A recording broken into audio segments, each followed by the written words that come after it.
Well, good evening once again, beautiful jazz musicians of University Prep, and welcome to another edition of tonight's Vinyl Delights. Tonight, this is episode 15, and I'm super happy to be talking about my man, Cannonball Adderley.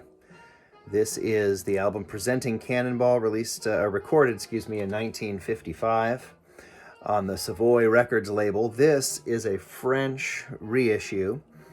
A mono reissue. I don't know exactly the year that this came out. I'm guessing it's probably somewhere from the early to mid 60s based on the weight of the record, and this is the beautiful European style flip back cover. You can see the construction of this is different than your normal US cover. I think we talked about this with another record a couple days ago anyway. But this is Julian Cannonball Adderley and a fantastic quintet that features his brother Nat Adderley. Cannonball is the alto saxophone player, by the way. My students know that, of course, though, because I'm a huge fan. Nat Adderley, his brother, on cornet, great player.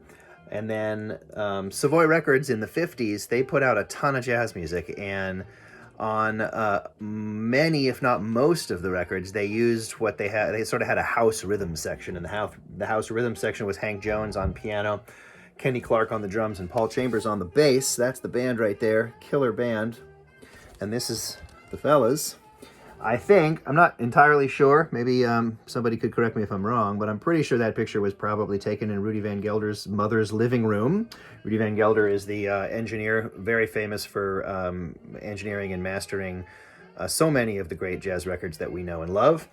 And he started his career recording out of his mom's living room. And that looks like it to me. I'm not totally sure, but I think so. Anyway, this song we're listening to is called Spontaneous Combustion. It's an Adderley original, and it's just a fun blues. It's just a cool blues. But I tell you, these guys handle that so well. Cannonball and Nat Adderley, the second and third most important people to come out of Tallahassee, Florida. The first, my wife, ladies and gentlemen. But I do love Cannonball and Nat. And Cannonball is one of those guys, like every alto saxophone player who came after him has been influenced by him. He's one of those guys that just... he had his own thing. He developed his own style of playing the alto, and everybody's been chasing him, right? It's such a emotional and ebullient and happy sound. He could also cry and wail. Just a beautiful, big, fat alto saxophone tone. You know, that's the kind of tone that I really dig.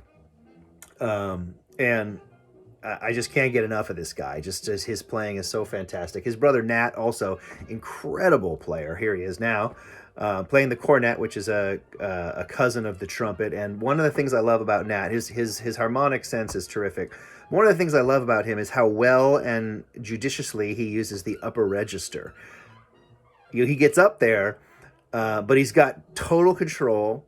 He's using tons of air, so it sounds huge.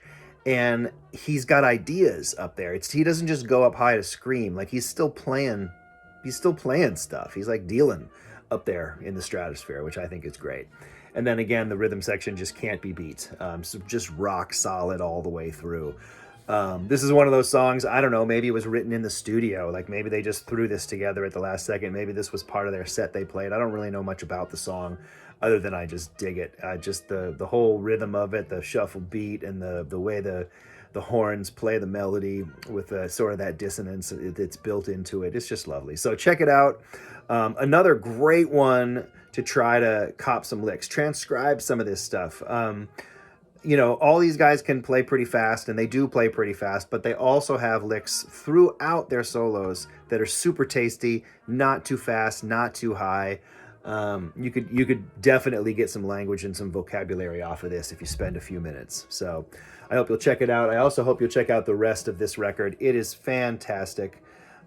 Just a great album. And then anything with Cannonball's name on it is worth your time. I've never heard a Cannonball record and thought, oh man, I wish I had that time back. Just doesn't happen. So search out Cannonball. You know him, you love him. If you don't, you're gonna. And enjoy this beautiful music tonight. And have a great weekend. I'll catch you next week. And I'll see you tomorrow, of course, for tonight's Vinyl Delights.